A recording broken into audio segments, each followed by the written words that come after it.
Ladies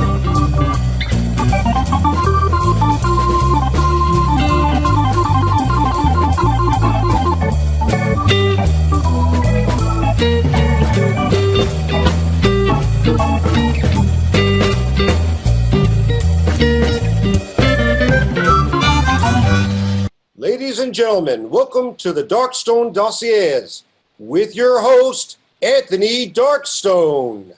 And a very good evening and good afternoon and a good morning to you, depending on where you are on the planet watching this. We do have a lot of people from different parts and different time zones watching our Darkstone Dossiers. Many will know that these are an SAM production and productions from the SAM International Assembly. What exactly is that? Well, that very simply is another assembly, but it's international. And we have people in it that are from the U.S. and various countries from around the world. And I'm happy to tell you, they literally covered the 4 compass points. How do you get to join that? It's real simple. You go to www.magicsam.com. It's a little gray button with white lettering that says International Assembly. If you click on that, everything you need to know is there. And remember, you don't have to be an American to join the Society of American Magicians. So, having said that, a very warm welcome to all our colleagues and friends and fellow members from the Magic Circle, the IBM, and of course, the SAM, and any other organization you belong to. So thank you for joining us. Tonight's guest is particularly interesting because apart from Francis Willard and his daughter and the Blackstones, I actually don't know of any other magical dynasty apart from the one we're going to talk about tonight. Before we do, I'd like to run a picture. That photo that we're about to put up shows my guest and his father. His father? Yes, his father, standing on a spiral staircase on steps. If we get to that, we bring that up on the full screen. There it is. Many of us watching tonight have been up and down that staircase. Many of us, in fact, have gone to the left of that staircase to the bar and then had to use the lift afterwards. But this is the magical dynasty I want to talk about tonight, amongst other things, of course. And that is, of course, as you can see, the Right Honorable Mr. David Berglas, MBE, and his son Marvin, who's our guest tonight. Speaking of Mr. Berglas, originally we actually did want him to come on to the show. But Mr. Berglas, shall we say, is moving along in age and couldn't guarantee, in all fairness, and he said, well, I don't know if I'm going to be up to it. Best if you leave me out. But being the gentleman that he is, insisted on sending us a message. So we'll pull up his photograph and the message. Hi, this is David Berglas from London, wishing all my many American friends all the best and hope you're well. And remember my motto, nothing is impossible. Well, how cool is that? What a wonderful, gentlemanly thing to do. Class. Pure class. Just as classy is his son, Marvin. But I'm not going to bring him on camera just yet because, people say, oh, well, it's David's son. Well, actually, Marvin is a pretty cool magician in his own right and does a lot of other things quite apart from the fact that he's part of the magical dynasty. So let's pull up the clip as Marvin as a performer. First-class magician Marvin Berglas is internationally recognized as a leading light in magic and has inspired literally millions of young magicians worldwide. Not only has Marvin put magic back in the spotlight, he has also been very much in the spotlight himself. His innovative performances have amazed and delighted audiences on both sides of the Atlantic. Sports personalities, politicians, and even pop stars can be counted as fans of Marvin's magic.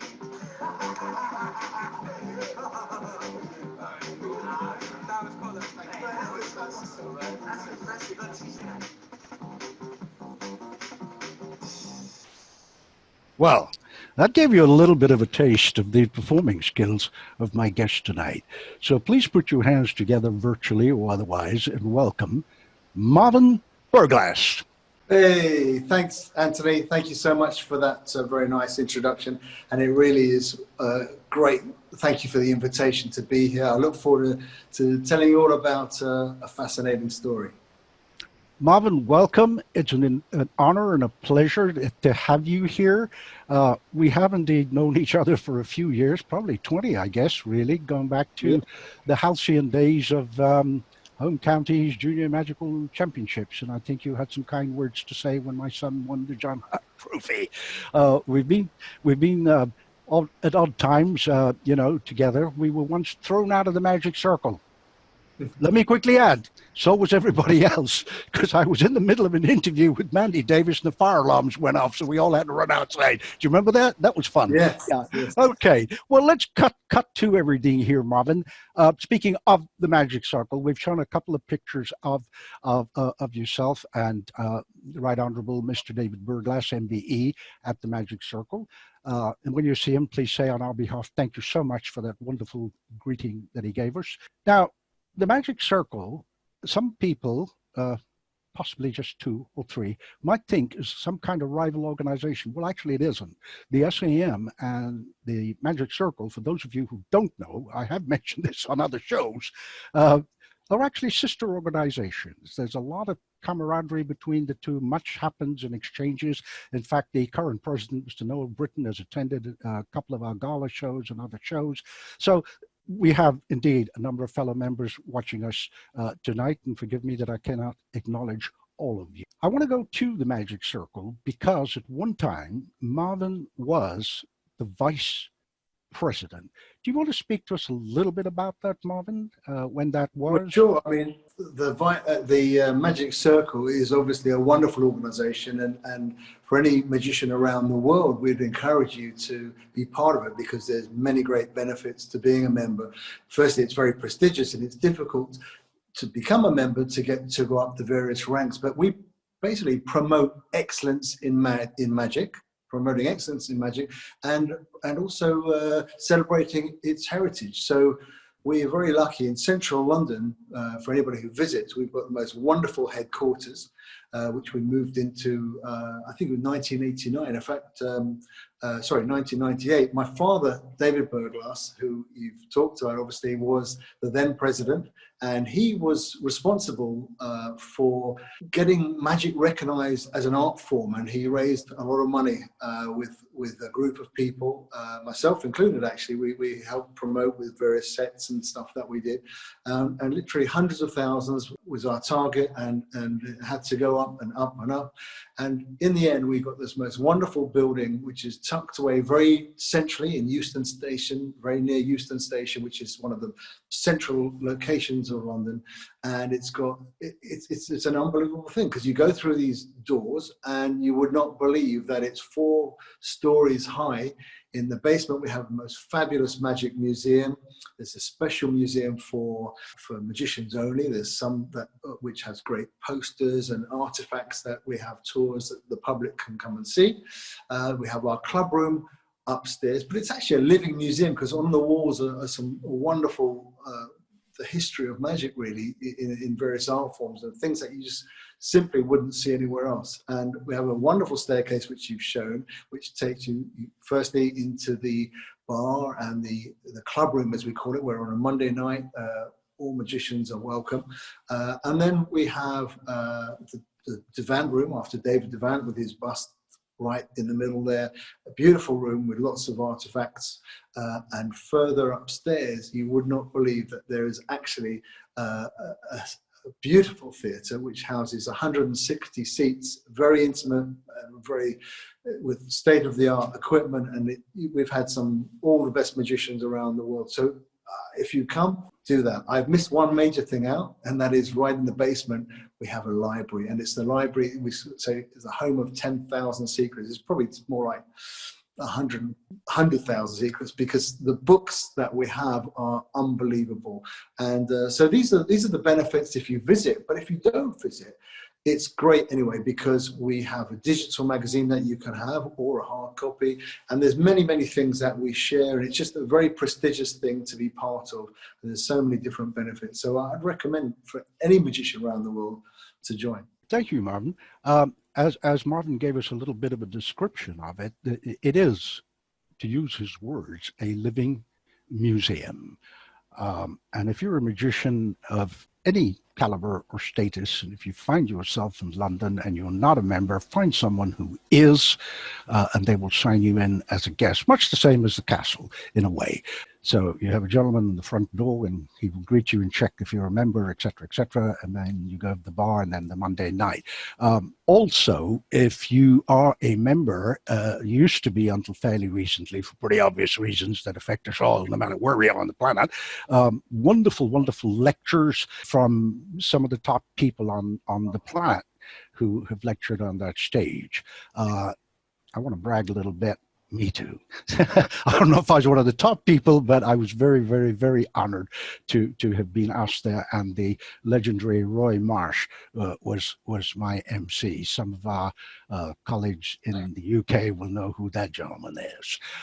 Now, Marvin, let's just jump to you, because we've talked about the circle. But before we leave the circle, and I talked about Monday nights when things were open and people could go there, Marvin used to sit on the steps of the stage, literally, and he would have with him an hourglass. It was about yay big, and it had sand in it, like most hourglasses, and you would turn it over, and it was exactly 5 minutes. And there were an enormous number of great notables that he would do like little mini interviews for 5 minutes. I believe we have a couple of shots of that called Rabbit and Revelations. And I think we may have another one with Marvin himself. There it is. Yeah, the famous hourglass, which has become iconic now. This one, I'm glad you brought it up, because as I understand it, Alison is also here. Welcome and greetings to you, Alison. Thank you for joining us. This particular picture, I'm going to say a little bit about, and then let Marvin fill in more of the details. This picture is very, very important, because the lady on the left of your screen is Mrs. Berglas, David Berglas's mother, and holding a medal. Well, it's a bit more than a medal. It's an MBE, which you receive from the palace. In this instance, it was not the Queen. Marvin will tell us who it was. I believe it was Prince William. The gentleman next to him is Marvin, and next to Marvin is his sister. Over to you, Marvin. I'd like you to tell us a little bit about that wonderful day. Sure. Well, this was a day that we were all very proud. Big, proud day for the Berglas family, because my dad, who is now 94, this was, I believe, last year, was acknowledged, the first ever magician been acknowledged for magic and psychology. And, you know, it's a great honor to have an award from the palace. And we literally were able to drive in through the gates and have a special ceremony with a handful of people who were from all walks of life and celebrities who had been acknowledged in their field for outstanding services. And it really was a great day, and we're all very proud of that there. As you say, that's my sister Irina, and my very glamorous mum, Ruth, and David. And in fact, I do come from a showbiz family, because both parents, obviously Dad, we know, is steeped in show business all his life, and is, you know, he's actually celebrating over 70 years of mystery now. And my mum was an actress. She was at RADA, which is the Royal Academy of Dramatic Arts. She was an actress with the likes, in her time, was the likes of Joan Collins, Sheila Hancock, and many well-known luminaries. And so really, magic and showbiz was in my blood, and really, I think that's helped me in many different ways. But I often get the question, how come you didn't just do exactly what your dad did? You know, he has a very special thing. Why don't you just follow into that? And he was hugely successful, as you know. He was the first magician to have his own TV series on commercial TV in the UK back in the 50s and 60s. And he went through so many different styles, and he's obviously very famous for Magic of the Mind now. His strapline is International Man of Mystery, and he has obviously many unique effects. And whilst they're unbelievable and he's revered by magicians all around the world, I wanted to make my own mark in life and in magic, and it just so happens that I went a different route. I love magic, and I would like to say an accomplished magician in sleight of hand and stage and close up. And so I've done a lot of corporate stuff all around the world and met some unbelievable people. But I decided at the same time to start my own company, which is a magic-related company, and it's called Marvin's Magic. Obviously, very good alliteration, Marvin and Magic. And it really started off with an opportunity I saw, because I've had 2 or 3 businesses simultaneously to that.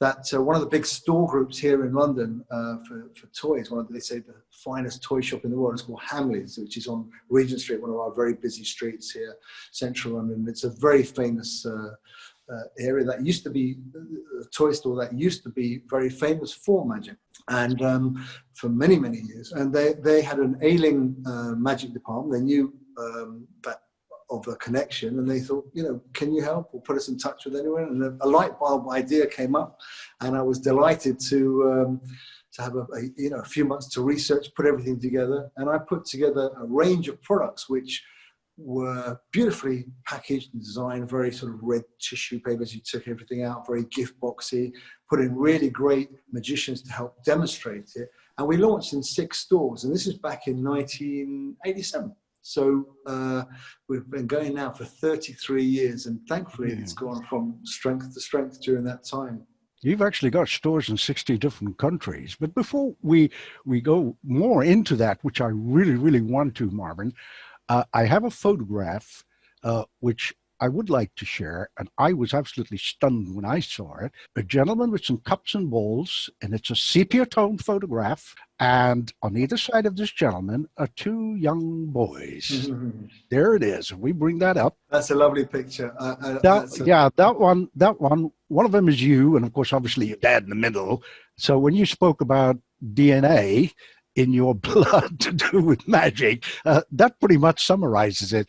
Tell us a little bit about that, if you can remember that far back.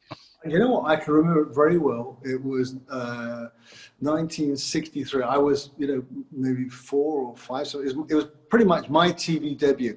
It's me and my late brother Pete, very close with, and it was only a year and 2 weeks apart, so we were like twins almost. And this was our favorite TV show. It was called The 5 O'Clock Club.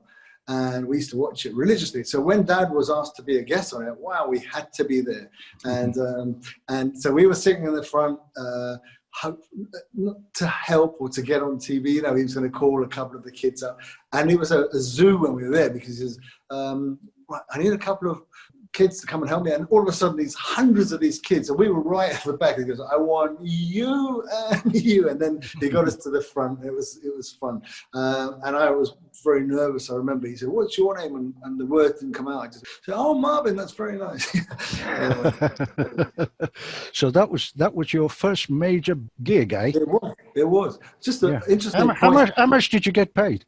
Not enough. Oh, fair enough. Sorry, you were going to make an interesting point. Go ahead. Yeah.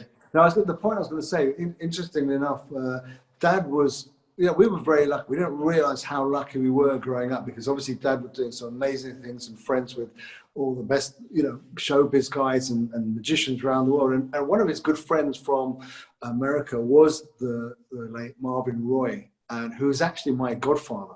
And I think the world of Marvin. And so my middle name is Roy. So I'm Marvin Roy Berglas. So again, with that combination, how could I not be involved in magic? Slightly different spelling. Different spelling. Funny, he originally was spelled M-A-R-V. Really? Oh, changed it to the Y. To Y.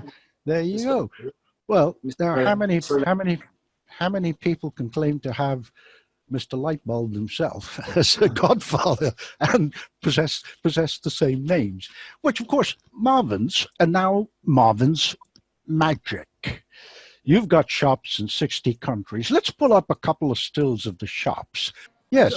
Just to correct you somewhat, we're not a retailer who has shops. We do actually run some shops in the best shop within shops, within some of the best stores. So, for example, we have demonstrations in the likes of Harrods here in London, and in Selfridges, and in Hamleys or Regency, which I spoke about. In New York, for example, we run the magic shop for FAO Schwartz. And they used to be on Fifth Avenue, and then they moved to Rockefeller Plaza. We're doing some great business. So the previous slide was FAO Schwartz, and this current slide is one of our shops, I think, here in London in Hamleys. But in terms of the 60 countries, we're in 64 countries actually, where we have our magic. And our magic is supplied through retailers, through online, through all different things. So it's now, thankfully, a multi-million dollar company. It's getting bigger and bigger each year, and we have probably the _1 brand for magic, so we're very proud of it. Indeed, you've now gone into and I'm not a tech guy, as everybody will tell you, into Marvin's iMagic. What's that about for people like me who don't understand these things?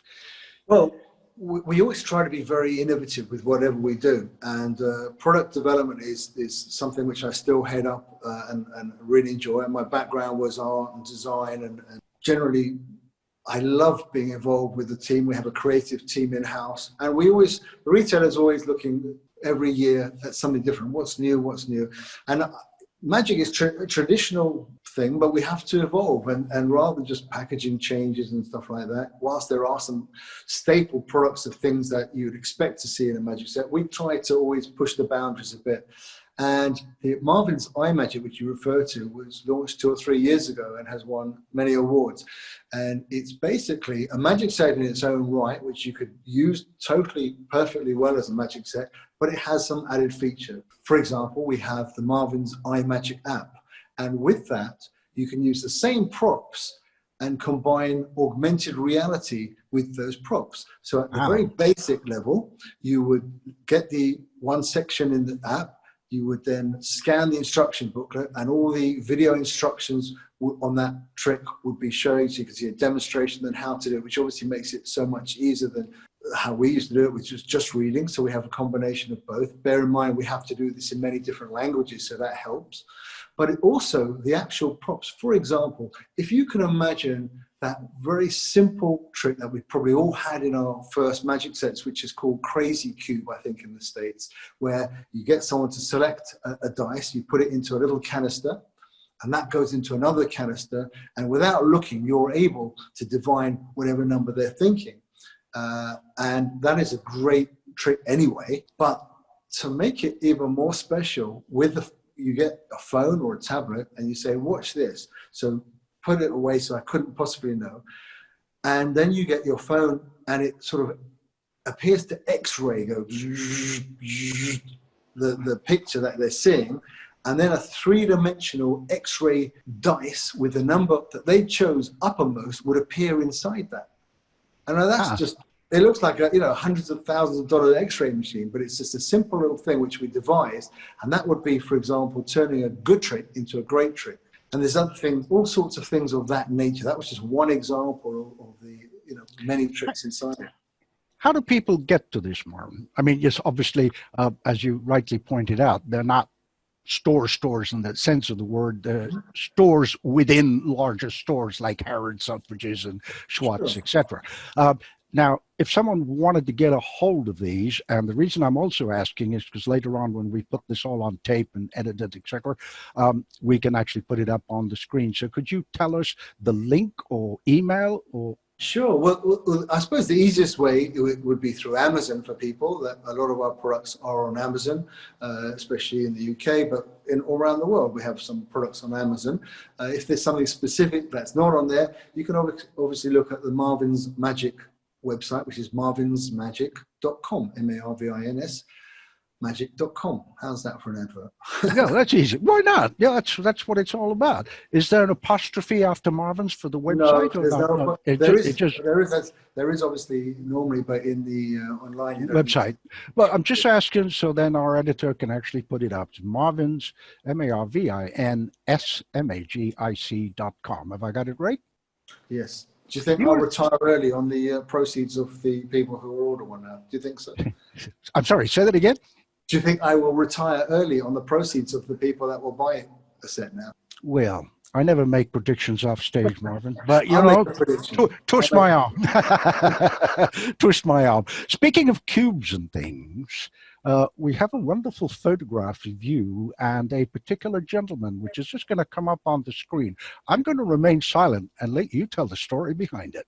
Well, we're talking about innovations and things, and obviously everyone knows of the very, very famous Rubik Cube, and it is the 40th anniversary of Rubik Cube. They've sold literally 250 million of these things around the world, and there's 43 quintillion combinations and permutations. So a lot of magicians have been using Rubik's cubes and for effects recently, and with their 40th anniversary, they approached us, which was very prestigious, and that picture is the actual inventor of the Rubik Cube, Erno Rubik from Hungary. And this is the launch of our new product, which we did a collaboration, which was Marvin's Magic and Rubik's Amazing Box of Tricks. So it's called Rubik's Amazing Box of Magic Tricks. And it's a giant, the box itself, I actually got one here. The box itself is a giant Rubik's Cube. So oh, wow. It's really cool. That's where you house all the things inside it. And once the lid comes off, it's how, you know, it's really a keepsake kind of box with tons of really great things. I don't want to spoil the surprise, but you know, check it out. It's a really nice item, and we've had an international launch of that. Only launched a couple of weeks ago, and it's sold in many different territories, and it's going to be big. It's been really well received. Well, that's a nice thing to just own and have on a shelf. You know, yeah, obviously you're going to use this stuff. Yeah. Exactly, yeah, even for the box it's fun, but the actual stuff inside is really cute and, you know, a little bit innovative and simple to do, and you know, which we're all about professional magic made easy. In other words, we're trying to encourage the magicians of tomorrow, how they get to the next stage. And so we have different ranges. For example, you know, everyone probably has got a magic set once in their life, but for us it was so important that you have success with that magic set. It's got to have good instructions so you can understand them, be age appropriate, have the props that are quality and appropriate for the little hands that might be using them. And so rather learn, and this is all really stuff that my dad probably taught me and ingrained with me when I was younger, which has helped learn a few tricks really well rather than lots badly. You know, that's a great motto. And if you have success, as we all know as magicians, if you have success with a handful of tricks that you can do really well, you're the life and soul of the party or at school or whatever, and people then want the next one and the next one, and then you obviously would gravitate to learn more. And that's, we've encouraged so many magicians. I mean, we start them off, as I say, Magic Made Easy, which is probably 4 to 8 years old even, and then it goes up to our sort of mind-blowing magic, which is a bit more 8 to 16-year-old, a bit more streetwise and edgy. We have a new range of unbelievable magic and even executive magic, which is how to make money appear in front of your bank manager. Very useful in these times, you know. Well, I think I'm glad you mentioned that, because in a lot of your own personal corporate gigs, there are many people in the corporate world, executives and otherwise, who have actually spoken to you. So how do I do that? How do I learn that? And you have a section, if I'm correct, correct me if I'm wrong, on Marvin's Magic, which is, shall we say, the more kind of executive-y type things that they could use?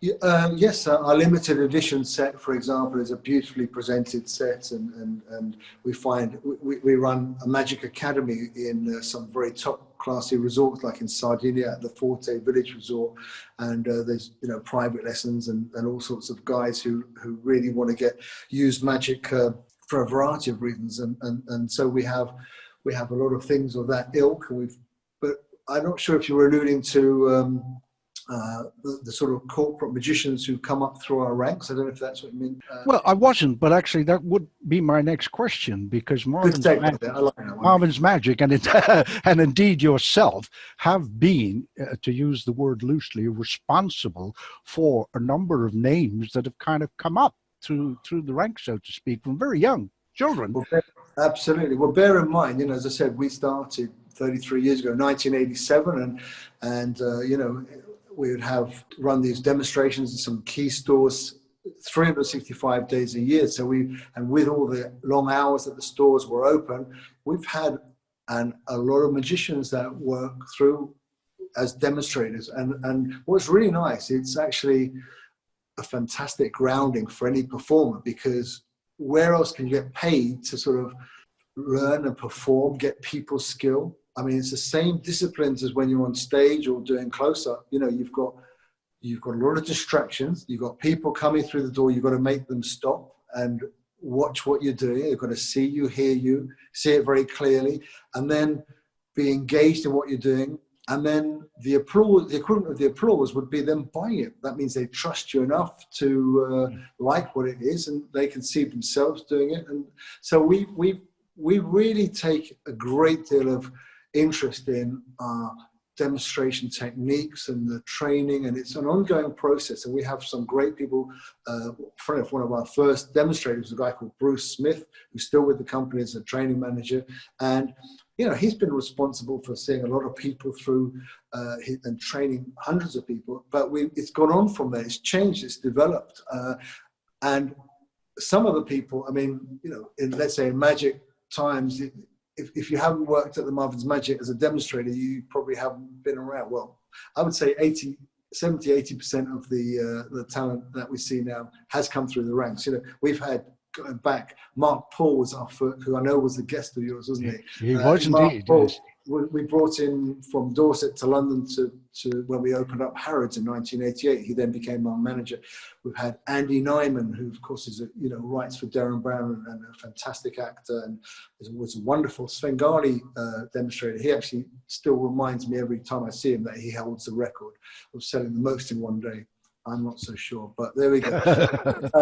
And then the late Anthony Owen, who was a BAFTA award-winning producer, came through us. So we had Nick Einhorn and Pete Wardell and actors who've gone on to big things, Tom Hollander and stunt guys and business speakers. And so in other words, what's really nice through the years, that they all seem to acknowledge that it was a useful discipline to work with us, and these are my friends now, you know, I mean, which is really great. And I speak to a lot, we all speak a lot regularly, and there's the ones, listen, not everyone is going to be doing this for the rest of their life, but it's a time of your life when you're doing it that if you can excel and make the most of it, it's a really good experience, and I think gives life. As you say, you mentioned some really amazing names there that are really notables in our industry and in other industries, like Andy Nyman, for example, is a great actor. Correct me if I'm wrong. Didn't he recently, last year or the year before, do Fiddler on the Roof? He was, yeah, he was. It was wonderful in that. In fact, he would be working now had it not for the thing in Hello Dolly. He's a wonderful actor, and his son Preston, funny enough, was a second generation demonstrator who worked with us for a while. He's also going on to great things. So, you know, listen, I would apologize. I missed out, I'm sure, literally dozens, hundreds and hundreds of names, but we're proud of them all. And if you feel part of the journey with Marvin's Magic, that's great. Indeed. I think I want to ask, still to be brought up, of you and a photograph surrounded by a few awards, one of them being the Masculine Award. And I'm going to ask you to talk a little bit about that. Some people would have seen it on some of the promo material and posts that I've made. There it is. Now, again, over to you, and I'll let you explain some of what's happening and what's in front of you. I feel so modest, you know. No, I will tell you. I will tell you. Marvin, please, because I'm going to get it wrong. I can't possibly do it justice. So it's not a question of modesty. Honestly, we're all pros here, and we understand. Could you make it a bit bigger so it fills the screen a bit? The reality is, I'm obviously very proud of it. Been doing this a long time, and it's really nice to be recognised, especially by your peers. Particularly nice. Why that picture was really good, because it was over a period of a year or two back, and we've won, thankfully, many awards, 2 or 3 major awards since then. In fact, the Rubik's Cube magic set, which we talked about, we just heard last week that won the Independent Toy Award. So that's the hat trick of those years that we've won, which is really good. But let me talk through why I was particularly proud of this, because we won in 2 major industries. Obviously, the magic industry, which is where we're at, and as you say, the first one was the big cup there was from the International Brotherhood of Magicians. It's a special trophy, which, believe it or not, was named after my father, and I think he inaugurated. And some of the great names of magic over the years have won that. He's not part of the selection process, I promise you. Or maybe he is. Maybe that's why I've got it. No. I think it was the then presidents and the select committee looked through various things, and so that's for outstanding contribution into British magic. So that was wonderful to receive that. And the other one from the Magic Circle was the masculine, which I'm really proud of, because again that was for I believe outstanding contribution as well, or outstanding service. I can't remember exactly the wordage, but I'm very proud to have received that, because again you look at the names on there, and just to be part of that is a wonderful thing. And in fact, I think it's the first time there's a father and son who actually won it. So there we go. Well, and then the other ones was really pleased. One was the award for the best electronic toy of the year, which was our Marvin's iMagic that year, happened to come the same year. And the other one was from the Toy and Hobby Association, British Toy and Hobby Association, probably the most prestigious award. Coincidentally came in the same year, and they gave it for outstanding contribution, because we've been doing it a long time, and to get all those at once, you could not get my head back through the door, I promise you. I was very proud. But can I just say, it's not me, it's not just me, it's my team. I'm so blessed to have a fantastic team around me, and what's really nice is a lot of them have come up. Some of them have been with me 25, 30 years, some 15 years, 10 years, but a lot of the key people in my organization some of them started as demonstrators with us and have come up the ranks. And my managing director is a young guy, he's only 34, Tom Hudson. He was an actor, great. Our sales director, Rakesh, has been with us for many, many years. And our financial director, Caroline's been with us for years. My creative director, Justin Monaghan, is a great magician who worked with me and Kevin James on the Freaky Body Illusions. He was a demonstrator in the window at Hamleys. I remember when he was only, in the Young Magician of the Year competition back in 1987, when we sponsored it for a while. And I saw some talent there, and he came on board, and he works very closely with me to help design the products, and he does a great job. So all of my team, I'm very proud. I can't name them all. I have a head office team of about 15 or 20 people. We have about 70 or 80 demonstrators around the world. Obviously, at the moment, with the stores being slowly, it's tough times for those guys, but it's coming back. And listen, it's tough times for everybody. We're having to adapt, find different ways of working, and that's, I think, part of the challenge for everybody. And I just want to say, though, well, for all the magicians and artists watching or listening, my heart goes out. I really think the government should have done more. This entertainment business that we're in, we provide so much for so many people, and it generates such great funds all around the world, and tourism and stuff. And I just do think that some of the, sorry to get political here, but some of the self-employed people and the costumers and the production people and the AV people and the hire people and the actors and the and the entertainers and the talent have been a bit not looked after perhaps quite how they should be. And I really hope that's going to change. I also do believe it will come back with a bounce, but, we just got to ride the storm. Absolutely. What are the other awards that you mentioned that we don't have a photograph of? They're just basically, again, from the IMAX, for different sets that we've won and on that type of thing. I think that's enough of the awards. Come on. No, well, why not? Our trophy cabinet is, we need another one. Let's put it that way. No, but as you rightly acknowledge, being the gentleman that you are, it's not just you. Well, it is you as the head man, the boss, the owner, CEO. But it's the team, and it's really nice that you acknowledge the team. I think there's a picture coming up of you holding some awards that maybe we haven't seen already. If we can pull that up. Yeah, those will probably be again for products and stuff. As I said, we won that 3 years in a row. Those for different products, which was first time that's happened. So we're delighted with that as well. Oh wow, 3 years in a row, eh? Now I also know, and we should share this with people, that a number of, shall we say, notables. I prefer that word to famous. Notable and well-regarded magicians, both in magic and then people who love magic outside of magic, were actually became your friends and visited you and your dad and sometimes the shops, etc. I think we have one here with you. If we pull that up, there it is. Honestly, if you don't recognize the people in that photograph, I I think to don't sit really, on that, I don't really know what you're doing here. I don't recognize the guy in the mauve shirt, but all the others I know have got the. I think you have to have the name David to sit on that couch. You know, those are actually three of my favorite magicians. Yeah. Obviously, my father, David Berglas, David Blaine, who's done such a lot for taking magic further, and one of the all-time greats for me is Dave Williamson. And that picture was taken. I was very lucky to be invited by Luis de Matos, along with my dad, twice to the Essential Magic Conference in your home country, I think, of Portugal. You know, and it was a very innovative online digital conference, and with literally we were spoiled rotten and giving different lectures about different things with some of the. I was sitting next to René Lebon, and you know, there was just. Wherever you looked, it was phenomenal. So but I knew David obviously because I enjoyed his magic, working with him and watching him, should I say? But he partnered with us on one particular project. We've been lucky enough to partner with other magicians for products like, as I said, Kevin James when we did the Freaky Body Loopings, which was based on his hand, of course, which was a wonderful thing.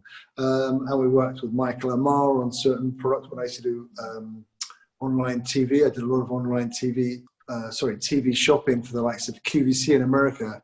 And he was my guest on that as well. So TV shopping was a big part of our growth, actually. And 20 years ago or so, or over 20 years, when QVC started in the UK, we were one of the first companies that they approached, because television shopping in those days was probably even more painful than it is now. You know, it's like a real close-up of an object, you know, so this glass. Can you see it if I just do this, that, you know, and it was, and so to make it a little bit more interesting, they thought, you know, magic, that's got to be great. So and the fact that we had products, so we did 2-hour live magic shows, which is a great grounding, did 150 hours of live TV of working with demonstrating products, and it went so well that they gave us 2 1-hour shows in America, in QVC in America, which goes into 63 million homes, and they ordered a lot of product, but it was difficult because you can imagine the products that they have 1,000 people on the switchboard to take the orders if it goes, and you've got to take a certain amount of dollars per minute, and I'm not talking hundreds, I'm talking a lot, to make it pay. And it was all what we call sale or return. In other words, we had to get it over there, label it in a certain way, and if it didn't sell, it was coming back. So big pressure gig, if there is one.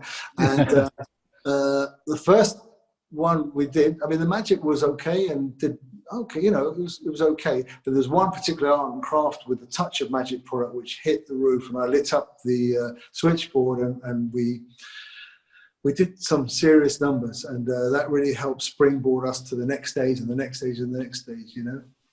Indeed. Well, we were talking about we could be here till next Christmas next year, talking about all the various celebrities. I am here till next Christmas. No, not this Christmas. I meant 2021 Christmas. Talking about the long list of celebrities and different people that you know, but there's one in particular. This particular gentleman. Let's just pull him up. Yeah, that's a young me with my dad. And that was another great day. I remember that well. That was when we pretty much had only been in Hamleys for a year or 2 or 3. And Michael Jackson was doing his Bad tour. The name of the tour was Bad. It wasn't bad. It was very good. And he was doing some stuff in the UK in stadiums, at Wembley Stadium, 100,000 people watching. And we got a call out of the blue that Jacko is in town and he loves magic. He loves toys. Is there a chance? Would you mind staying to do, would I mind? No, I'll be okay with that, you know. So they basically shut the store, only 3 or 4 people allowed in the store, blacked out all the windows, press, and hundreds of people, thousands of people outside pressed their nose against them. And we're inside, and entertaining Michael Jackson, and he's loving it and getting our products, and so much so that it made a regular thing whenever he was in London and our store in New York. Actually, he would come in. He became vice president of the Marvin's Magic Club, and I was lucky enough to meet him several times, and more importantly, get some of the magicians that we spoke about also to perform for him, and so that was a very nice part of it, because the next day we were on the news, big Jacko's Magic in the papers, and it was a nice thing to look back on. Yeah, great PR for you. Well, in common with a lot of people in another branch of showbiz, like Johnny Casson, Cary Grant, Tony Curtis, Jerry Lewis, they all loved magic. And I was told, I've never met Michael Jackson, but I was told by people who have, that he used to travel with a gentleman who's no longer with us, called Mr. Majestic. And huge celebrities like him travel with doctors and hairdressers, etc., etc. He traveled with a magician called Mr. Majestic, who used to, between gigs or dressing rooms or whatever it was, do stuff and show it to him. And we had him tied up in the stockroom in the back. We kept him there. To be fair, it wasn't necessary. He wasn't there when we were there. We thankfully. No. But he clearly must love magic. It wouldn't surprise me. Yeah, it's not the most unusual thing that we've heard about Jack. Apparently he did. Well, time is just shooting away as it always does when you're having fun, and I'm not sure if we can cover a ton of stuff. But as you'll hear, I just want to share a very brief story. I remember 20 years ago at a FISM, I'm sitting there with, and these names are important, Stan Allen, John Mooring, and John Rockebarmer. And that July issue of Magic had John Rockebarmer on the cover, just his face like that, surrounded by a bunch of playing cards. Your dad came over, said hello, everybody stood up and greeted him. He then asked for a pack of cards, shuffled them, and then proceeded to deal the cards. And they absolutely matched all the cards on the cover of Magic. He then smiled as only he can, nodded, and then walked away. John Mooring, Stan Allen, John Rockebarmer, and if you don't know John Rockebarmer, don't go near a deck of cards, okay? Literally, I'm not making this up, literally went. Yeah. So, you know what? yeah. I mean, that's a wonderful story. And I, as I've got more and more steeped into magic, you realize, and I'm hearing more and more of the unbelievable things that he's done throughout his life and how he's revered, not just by hobbyists, but by professionals, and in fact, the top professionals. And I'd like to say and acknowledge and take this opportunity, if I can, to say that, firstly, his strapline of "Nothing is impossible" has been a big inspiration to me, because whilst I didn't want to hang on his coattails, and thankfully, done okay, I know he's very proud of me, and I'm hugely proud of him. He's given me that sort of freedom, if you like, to think very positively about life and to try and do things that would seemingly be difficult. And so I've always enjoyed that challenge. I think that's the biggest thing. Can you imagine when you're a kid that one day, hey Dad, where are you going? Oh, I'm just going off to do a show. Where? Oh, I'm opening for the Rolling Stones. Yeah, that's the sort of thing that we had to, as a kid. Can you imagine? But also another story I just found out just recently. I don't know how much time we got, but I'm going to try and get this one in. Yeah, go ahead. Great thing. I saw someone in a competition said, "Tell us something unusual." And they said, I gave Austin Powers his title, International Man of Mystery. And I saw this on Twitter. And so I contacted him. That's interesting. Well, and it turned out he found out it was based on my dad's thing, because my dad's strapline was international. It used to be television and radio's Man of Mystery, then just television's Man of Mystery, then Man of Mystery, then International Man of Mystery. And in the stage newspaper, which is like Variety in the States, he would have an advert with his contact details or his agent or whatever it was at the time. And it was an ongoing thing. And this guy was at Cambridge University. They have something called the Footlights Theatre, and he was there with Mike Myers and a couple of other people, and they loved that, and they kept that name. And he he admitted 100%, and he acknowledges it was based on Dad's strapline. So I thought that was cool. Yeah, it was. I mean, at one time, your dad had his own TV show in Holland, and along with another wonderful lady called Sylvia Schuer, who is part of our International Assembly from the Netherlands, they were both on the bill at one of the SAM conventions. I don't recall the year, but I know, you know, they were out there. Now, as I say, I can't possibly hope to cover everything about everything. So what I will do is, I think that was a great note to end on. You know, your wonderful dad, and why not? 94, eh? And, you know, full marks to him, kind of saying, well, you know, I'd love to come on the show, but, and wow, you know, what a great thing to do. I'm going to tease people very quickly, because there's a few of us, myself included, but some of his you know, friends in magic who hold him in great esteem, and he's got such an amazing legacy and stuff, and he's put together some really interesting digital scrapbooks. He's got so many different things, and we're trying to get it all brought to life in some interesting way, and I don't want to tease a date, but in the future we're hoping to have some sort of real great record with all, you know, celebrating his 70 years of mystery. We're going to actually have out there something to look forward to, and I'll make sure I'll let you know when it comes out, you know. Well, Marvin, rather, yeah, you're going to have to run and really, really fast. If you don't tell us, if you tell me, I'll make sure, you know, that most people in the SAM and some of the other places that we hang out in get to know about it. And speaking of the SAM, there's very good reason why I didn't, but I want to introduce him right away, and that is most illustrious. Most illustrious, what does that mean? Well, this is how we have traditionally, for many, many years, addressed the president of the Society of American Magicians. For those of you who have not met him, let me please introduce you to most illustrious Dr. Joel Zaritsky. Here he is. Hi, everyone. I'm real happy to be here. These shows are always outstanding, and so, Marvin, this one was fantastic. I can't wait to actually come to London, to England, to see you. Be our guest. Be our guest. We'd love to have you. Yeah, there you go. That was a great, Thank you. That's a great invitation. I'm sure you will be treated like royalty if you walk into the Magic Circle with Marvin Berglas. Well, you don't need to be a guest. You are a member. You just show your card and you walk in. You know, it's that simple. I've just been told very briefly, and I must acknowledge him, two gentlemen, in fact. One is Tom Gentile, who's just walked into the room, I gather. Mr. Tom Gentile is the successor to Joel Zaritsky, who will finish his presidency in July of next year, and he will be taken over by Mr. Tom Gentile. So if we can just highlight Mr. Tom Gentile for a moment, that would be good. You there, Tom? Oh, there he is. Yes. Nice to have you join us. What an amazing talk, Marvin. Thank you. Thank you.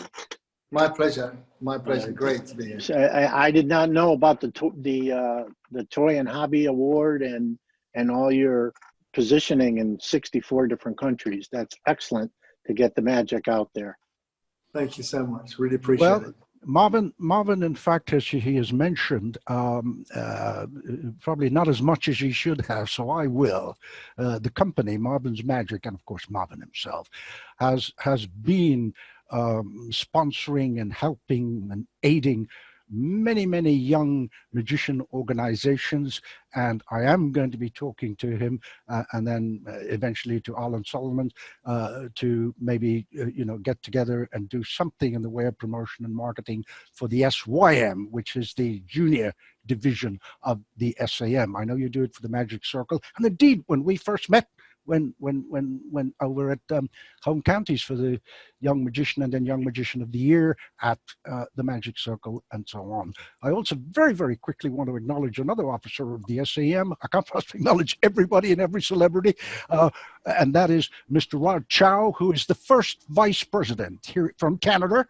So it shows you that we have SAM members all over the world. And yes, you can join the SAM. You don't have to be an American. You're not an American, Rod. You're a Canadian, right? Yes, I am. Thank you, Anthony. Marvin, that was excellent. It was so interesting to hear you talk about that. And congratulations on all your successes. Oh, thank you so much. I appreciate it. Yeah, it's great. Well, ladies and gentlemen, I think we've come to that time where less is more. And I will bring you more eventually when Marvin tells us about all the cataloging he's doing on his dad, etc.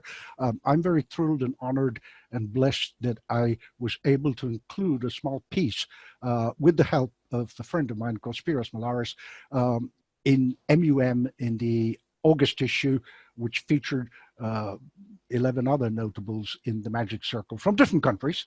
And one of them, of course, that we absolutely had to feature was Mr. David Berglas, MBE. So, ladies and gentlemen, I think back to less is more. I will now ask for the chat to be opened and indeed your mics. Please feel free to chat with Marvin and ask any questions you want. If you put it in chat, I'll read it out. If you want to address him yourself, put your mic on and go ahead and do so. We have about 10 minutes, 15 tops, okay? Right. Hi, Anthony. Oh, hello, hello. Yeah, I know who that is. That's the secretary of the Newcastle Magic Club. Yes, go ahead. That's right. Sorry, I haven't got the video on. I'm on the phone. I didn't want to miss tonight. Marvin won't remember my name as such, but he might remember something. A strange person contacted him about 12, 13, 14 years ago, and asking him if he had any magic sets that were exclusive, but that were not, that he wanted to sell as a bulk lot. And it was the Magic Deluxe, because I used to have an online shop, and obviously being a magician, I thought Marvin's Magic, they did the best magic sets. So a couple of, after a little bit of negotiation, 500 arrived on a pallet. I got the less, I think it was about 500, the last of the, I was the only one in the UK selling them. I think maybe worldwide, I think it was the last bunch of them. So I don't know if Marvin would remember that kind of an order just from a random individual. Yeah, that was me. Do you know what? Tony? Those are highly collectible now. They're going, on eBay for a lot of money. So you would have been better just to keep them and 25 years later. I've sold them. I've sold them. They've all gone. They didn't. I'm trying to say. Yeah, they all actually went. So I don't actually have them anymore. But that was me. That place, that order, and thank you for your order. Thank you for your order. Next time, speak to me directly, and I'll charge you double. All right? Yes. Oh yes. Well, it was. I'm sure it was yourself I was dealing with. But no, you were very. It was a very good deal, so I was very pleased with it. But I just wanted to say hi anyway. Well, good. Thank you for dropping by, Tony Jr. He's from the UK, as I mentioned, the secretary of the Newcastle, but he's also connected with different magic clubs all over. And I'm delighted to tell you that in the last couple of weeks, he has joined the Society of American Magicians, and in fact is a member of our International Assembly. So, Martin, I'm not sure I'm going to be able to pronounce your name correctly, sir. Forgive me. Martin Hosilk. What a great show. We'll check out your magic sets. Thank you. And anybody else want to put their mic on and speak directly to Marvin? Please feel free. Marvin. My name is David First, and I'm going through some magic stuff, and I found this nice little booklet. 110 magic tricks with everyday objects. Some great stuff in here. It's great that you start off with the, young people and, get them interested on the right way and, learning. And I've done magic at FAO. I'm from New York, and I met you there. And when they had their a certain magic event, they would hire me. And I met you, and it was really nice talking with you, and I appreciate that. And thank you, Anthony and Joel, because these are great. And just want to say some great stuff, and keep up the great work, and all the best to your family, because you're keeping the hobby pure and you're keeping the magic dream alive. So love it. Thank you, David. I recognize the name, and I remember meeting you. And as I say, FAO is a very big part of our history, and it's a great place. So drop by if anyone's in New York. Thank you, David. David's a good regular to all the Darkstone Dossier shows, and you spoke about Kevin James earlier. Couple of weeks ago, we actually had him on the show, Kevin James on the Darkstone Dossiers. A gentleman called Ken YY says, what makes your basic magic sets unique in comparison with others? Well, that's an interesting question. Over to you, Marvin. I think for the reasons I said before, that the instructions are written by people who really know about it. You know, unfortunately, sometimes you can get a magic set from a toy company which would have just got it from the Far East. And as an example, the instructions are badly translated, they're not age appropriate. As I said, everything we try and do is to push the boundaries, to encourage the magicians to go step by step and do some really great things. So we've got some very innovative magic, as well as some traditional things, and the design is good, and we want people to feel proud about their magic and take them on a journey throughout their whole life. So we want to exceed the customer's expectations. For example, in some of our sets, even the box is an illusion, and then when you get inside, it's layered, and so there's some great things. And obviously, it's a challenge because you have to work at all different price points and stuff. But we're really going back to our roots of quality and innovation at affordable prices. Well, somebody called Joe. I'm not quite sure which Joe this is, but whoever you are, it says, "Thank you, Marvin and Anthony, for a fun afternoon." Well, you're most welcome. And the other gentleman says, "Hi, Marvin. Really enjoyed your interview tonight. I had a Marvin's Magic set when I was younger, and I loved it. Do you think that demonstrating magic will be a big part of your strategy in the future, even in our current world of online magic videos?" From Michael Grist in Newcastle, England. Michael, that's a great question. And very interestingly, the way that we market our products would be to take them to trade shows. In the toy industry, magic sets would historically be a sort of fourth quarter item for the holidays, and that means they have to buy them earlier in the year. So the way it normally works is in the previous year, October through February, you are previewing them, and we would do a roadshow. We have a showroom in Hong Kong, we do shows in Dallas, in Nuremberg in New York, Nuremberg in Germany, London, and then Australia. So it's a roadshow that we have to do. And now, obviously, they're talking about cancelling a lot of these things, and you're not able to see the buyers. So we have to adapt. In fact, in our head office, we've just built just finishing our digital virtual showroom, so it's more than just a Zoom. We're trying to make it a little bit of a theatrical way. And I think what's great about magic, unlike with respect selling insurance or nuts and bolts, it's such a visual item that, you know, the sort of gigs I'm doing now, people always tell me, "Hey, it was the best meeting I've had all year. It's great fun." They look forward to it. You know,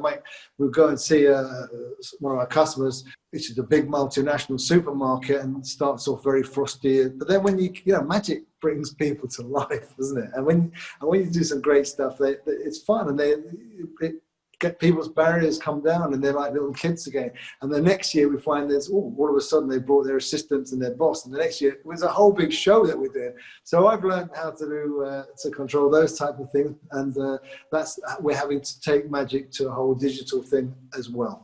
Okay, thank you. Excellent answer. Tom says to everybody, "Excellent tonight. Thank you much." I'm not sure which Tom that is, but whoever you are, thank you. It may be our Tom Gentile. It may not. I don't know. Okay, we are fast approaching that. We have a few minutes left, so please feel free to put something in the chat. Yeah, I have a question, if I may. Hi, Marvin. We met briefly at Blackpool last year. And on my return back to Bristol in UK, walked into my local supermarket, and there was a very big Marvin's Magic set, which I've bought for my grandson. And he's only sort of 5, coming up 6 now.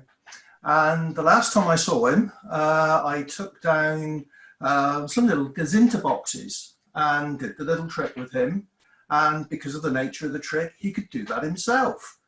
But the real fun thing for me was he actually thought that he was doing real magic rather than doing the trick. And it was absolutely wonderful. And I've got a dilemma now. When do I give him the magic? Because he still believes in Father Christmas, and I don't want to break the illusion for him. How old is he? Tell me he's not 34. 5 coming up. How old is he? How old is he? 5. Coming up to 6, yeah. 6. I think that's a personal decision. I've got twin boys, and they're now 20. Let's have a think.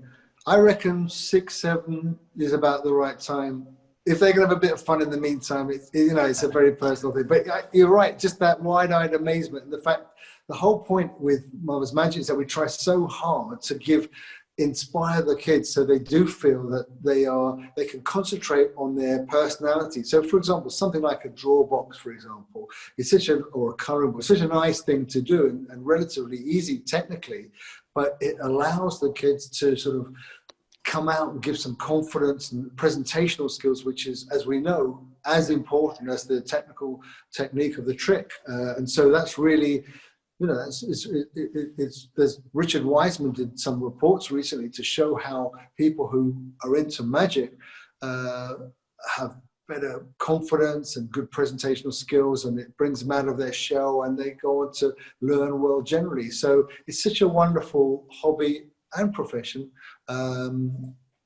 We're lucky that we're bringing happiness to people. Gee, we have a question from Mr. Paul Cooper, who says, thanks, Marvin. How often and on what basis do you change the items included in your magic sets? I suppose it depends on the set and the age range, I guess. I mean, yeah. What's your answer? Well, basically, we, in our portfolio of products, we have, maybe on average 70 or 80 SKUs, that stock keeping units, various things that we would offer each year. And sometimes you give too much choice to people. If you've got too much choice, it's like in the old-fashioned bricks and mortar magic shop. When we were first opened, we had so many different things, and people would come and say, what does that one do? And the guy would demonstrate, what was that one do? What was that? I'll think about it. So now we have to use our time carefully. The same philosophy with the customer. We basically put our best things together in one, and we recommend these. So you get these as individual, but if you buy these all together, it's a saving of this, that, the other.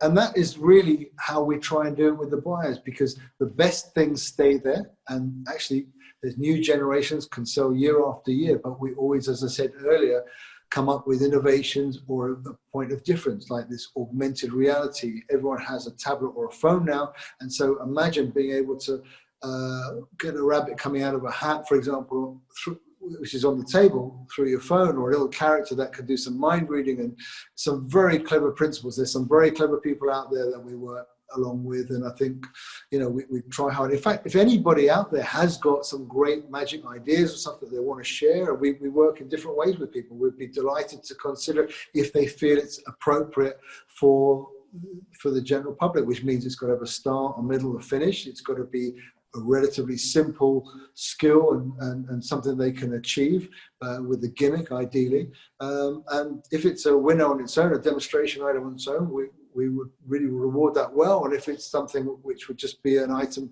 for a magic set, that would also be considered. But, we're happy to work with. There's a lot of great minds out there, and I'm sure we'd be very delighted to entertain any ideas. Well, if there's anybody else on the chat, or if you'd like to ask Marvin directly a question via your microphone, we have 3 or 4, 5 minutes left, possibly.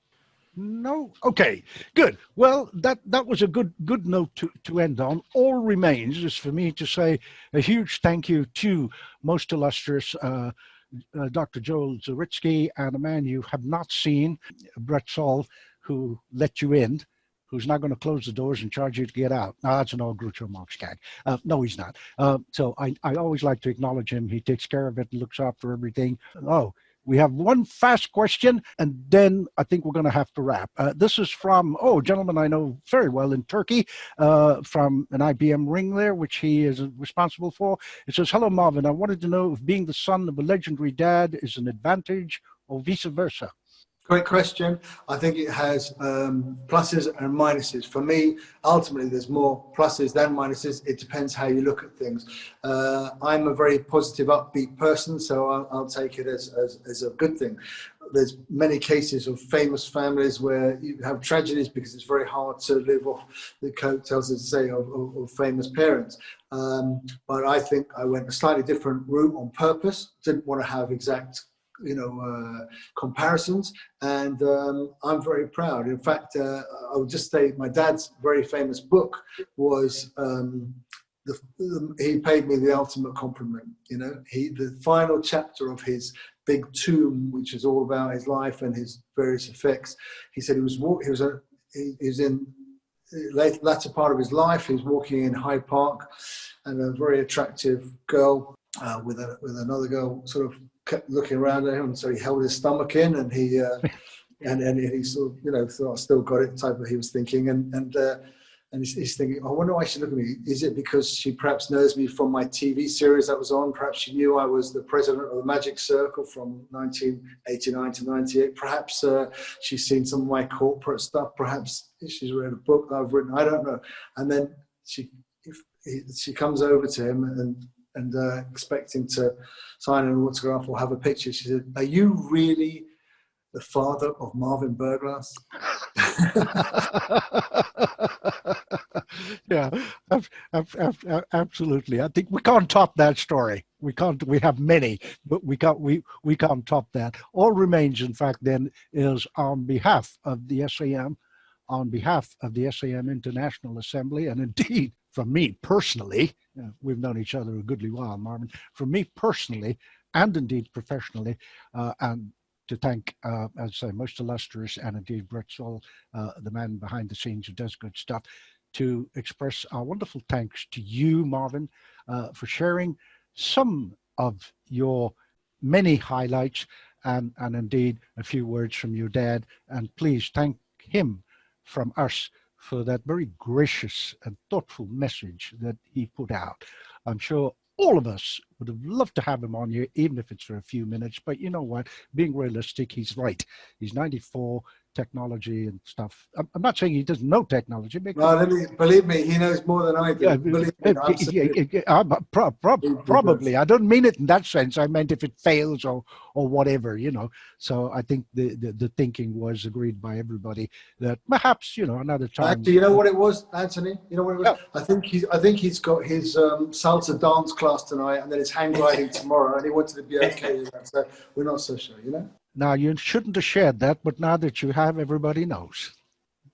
Marvin, thank you so much on behalf of all the people I've mentioned, and I'm sure every single attendee would join me in saying a huge thank you to you. Yes, please put your mics on and clap your hands, by all means. We'll put Thank this little thing. Thank you so much. It's been a real pleasure. And thank you for inviting me. Absolutely. Thank you so much. Take care. Have a magical Saturday and Sunday and a magical week. Thank you very much. Thank you very much indeed. Thank you.